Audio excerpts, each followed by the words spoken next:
이기는 투자 전략 2부 시작하겠습니다. 오늘 야간 선물 지수도 많이 빠졌네요. 뉴욕 증시 영향으로 보이고요. 얼마인지는 말씀을 좀 안 드리고 싶습니다. 그만큼 센티멘털적으로 많이 위축돼 있기 때문에 안 좋은 상황을 더 크게 불편하게 받아들이고 있는 현재 시장 상황 그리고 투자자분들의 마음을 더 잘 알고 있기 때문 아닌가 싶은데요. 현재 나오고 있는 시장 얘기들 조금 더 잘 들여다보고요. 그 안에서 어떻게 여유를 가져야 하는지 전략에 대한 얘기로 2부 꾸려가도록 하겠습니다.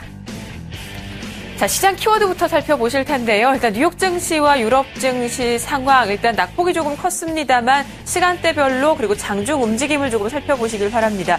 유럽 증시가 2에서 3%대 주요국 증시가 급락했습니다. 뉴욕 증시 초반 하락의 영향을 좀 강하게 받으면서 종가까지가 이어졌던 거고요. 뉴욕 증시 지표들의 부진 영향으로 크게 흔들리는 모습을 보였다가 베이지북에서 그래도 현재 경기 상황 계속적으로 완만하게 좋아지고 있다라는 코멘트가 나오면서 낙폭을 빠르게 줄여냈습니다. 그럼에도 장중 낙폭은 3년 내 최대 수준이었다고 하고요. 지금 다우지수 분봉 흐름 보고 계신데 빨간색 화살표되어 있는 저 B 부분, 저 부분이 다우지수 오늘 기록했던 최대 하락폭이었습니다. 현지 시간으로 1시 25분 무려 다우지수가 460포인트나 빠지게 됐고요. 그래도 종가 상황으로는 100포인트 이것도 많기는 합니다만 그래도 빠르게 낙폭을 줄여냈다는 점, 나스닥과 S&P 500 지수는 그래도 1% 안쪽으로 하락폭을 기록했다는 점에서 조금 위안을 삼으시길 바랍니다. 미국 지표들의 전체적인 부진 탓이라는 말씀 드렸고요. 일단 장중 변동폭이 워낙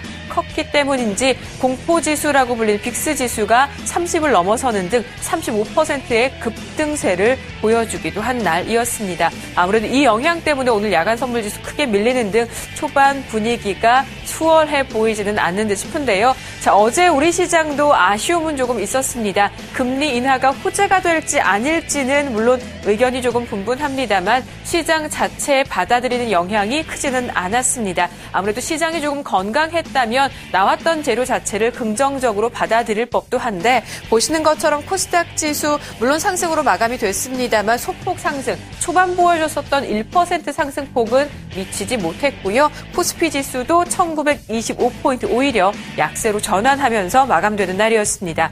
아무래도 내부적인 숙제가 조금 더 있기 때문 아닌가 싶습니다. 외국인의 지속되고 있는 매도 부담, 금리 인하를 반갑게 맞을 수 없는 이유 가운데 하나일 텐데요.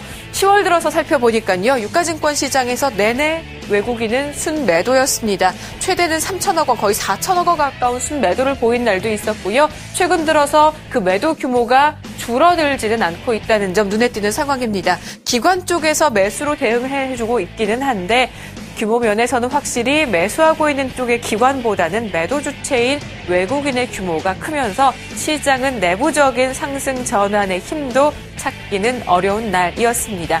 그렇다 보니까 개별적인 종목들이 조금 더 눈에 띄고요. 그 가운데 특히 추세적으로 잘 가고 있는 종목들의 상세가 더 두드러지는 모습이었습니다. 대표적으로 지금 보시는 게임주도 그중에 하나가 될 텐데요. 급등락을 보이고 있는 일부 종목들도 있습니다만 낙폭을 이겨내고 반등의 힘이 조금씩 강하게 나오면서 게임주를 계속적으로 살펴볼 수밖에 없는 동기를 조금 부여해주고 있습니다. 어제 장에서 한빛소프트와 썬데이토즈 등 그동안에 개별적으로 좀 더 강세를 보였던 이들 종목은 하락했습니다만 NC소프트가 넥슨이 보유 지분을 확대하면서 강세를 보이는 등 그 이외의 종목군들 최대 4% 넘는 상승을 보여주기도 했습니다. 또 다른 섹터 화장품주도 마찬가지입니다. 시장을 주도하는 섹터이기는 합니다만 급락을 몇 차례 보여주기도 했었죠. 그런 가운데 최근 들어서 시장의 변동성이 커지고 있는 상황에서도 자체적인 강세가 조금 더 이어지면서 최근 시장의 주목을 받고 있고요.